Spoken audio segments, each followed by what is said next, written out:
Tamona sijinnakhiba AR Agro ki product sing ja. Amukhe ki product sing umda matam matang habi. Aina sijinnakhiba se Kaal-38 sima sijinnare aduga Rynaxi GR duma sijinnare ani du khapta sijinnabu.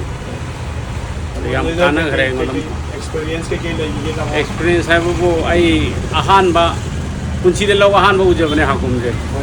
Ado law du humdang ni ado napi mi na yam kiba jaga hai tare napi kan ba.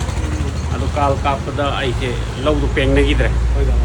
Am nungai na mai pa ki hai tare. Ado yai na thawai na sin na ko gi dukan je hakum ji law gi ni na mai pa ki mi na.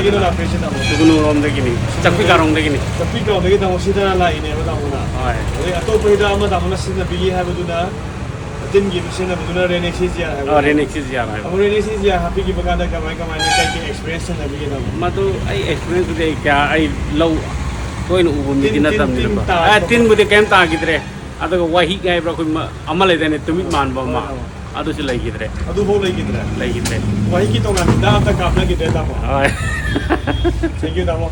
Chakpi karong de tamo na piraga mai pa e adagi production ji Kaal haiba product adagi de khoi gi Rynaxi GR production se na baga tamo na mai pa e na thambi ba tamo na hadi harau harau na ko sita na lakpi ba tamo hani ga tna thaga sari go tamo aduga tamo khoi site gi su ga se gi production sida 20% na mo ga tamo discount ho jage extra Yam ngai re. Kuppa marol gi tamo AR Agro gi pijariba contact number 9077717133 da call amadi WhatsApp ki khuthang da pau fawira o